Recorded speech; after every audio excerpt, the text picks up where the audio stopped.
నమశివాయ. మనం చదివే శ్లోకం ఒకటి ఉంది, వందే శంభుముమాపతిం సురగురుం వందే జగత్కారణం అని. అందులో వందే సూర్య శశాంక వన్హి నయనం అని ఉంటుంది కదా.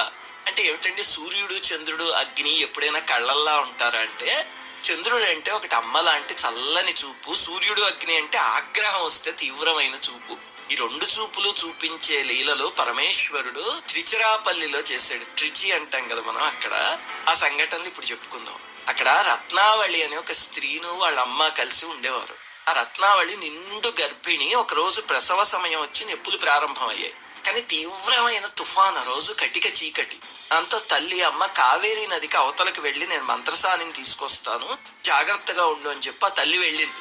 వెనక్కి వచ్చే సమయానికి కావేరీ నది పొంగిపోయి ఇంక అసలు ఇటు రావడానికి కుదరలేదన్నమాట. దాంతో కూతురు యువతల పక్క నుంచి గట్టి గట్టిగా ప్రసవ వేదంతో అరుస్తోంది. పాపం తల్లి ఆ పక్కనే నిలబడి ఏం చేయాలో తెలియక, పరమేశ్వర నా కూతుర్ని కాపాడు అని గట్టిగా కేక పెట్టేసరికి అంతోటి శివుడు మంత్రసాని వచ్చి ఆ అమ్మాయికి తన చేతులతో పురుడు పోసాడు. ఆ తర్వాత తల్లి వెనక్కి తిరిగి వచ్చాక, ఎలా జరిగింది నీకు ప్రసవం అంటే, నువ్వే కదమ్మా మంత్రసాన్ని పంపించావు అని. ఇప్పుడు వాళ్ళకి ఎవరొచ్చారో అర్థమైంది. చూడండి, భక్తి ఉండాలే కానీ పరమేశ్వరుడు ఏ ఉపాధికైనా దిగిపోతాడు ఆయన, అది ఆయన కారుణ్యం. ఆ తర్వాత వాళ్ళిద్దరి కోసం అక్కడే వెలిసాడు. దాన్నే తిరిచి రాక్ఫోర్ట్ టెంపుల్ అంట. అక్కడ ఆలయంలో స్వామిని మాతృభూతేశ్వరుడు అని పిలుస్తారు. ఆ క్షేత్రంలో సుఖప్రసవం కోసం పూజలు చేసి అరటిగల్లో సమర్పిస్తూ ఉంటారు. అదే క్షేత్రంలో ఇంకొక సంఘటన జరిగింది. శర్మముని అని ఆ ఊర్లో ఒక యోగి పరమేశ్వరుణ్ణి అర్చించడానికి చామంతి తోట పెంచుకున్నాడు. ఆ చుట్టుపక్కల అదొక్కటే తోట.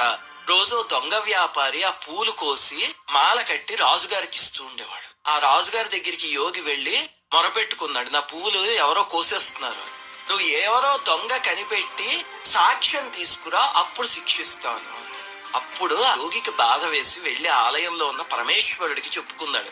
చెప్పుకుంటే అంతే, ఆ లింగం ఒక్కసారి వెనక్కి తిరిగి రాజుగారి మందిరం వైపు ఒక చూపు చూసేసరికి ఇసుక తుఫాన్ వచ్చి ఆ కోట మొత్తం అల్లాడిపోయింది. వెంటనే ఆ రాజు తట్టుకోలేక వెనక్కి వచ్చి ఈయనకి నమస్కారం చేసి, నన్ను క్షమించండి, మీతో ఇలాగ పరాచికాలు ఆడాను నేను, నన్ను రక్షించండి అని చెప్తే అప్పుడు శివుడు శాంతించాడు. అందుకే ఆలయంలో మీరు చూస్తే ఇప్పటికీ శివలింగం వెనక్కి తిరిగింది కదా, అందుకని ఒక ధ్వజస్తంభం ముందు వైపు ఉంటుంది, ఒక ధ్వజస్తంభం వెనక వైపు ఉంటుంది. అందుకే ఆ పరమేశ్వరుణ్ణి చామంతినాథుడు అని కూడా పిలుస్తారు. త్రిచి వెళ్తే మాత్రం ఖచ్చితంగా రాక్ఫోర్ట్ టెంపుల్ కి వెళ్లి పరమేశ్వరుణ్ణి దర్శనం చేసుకోండి.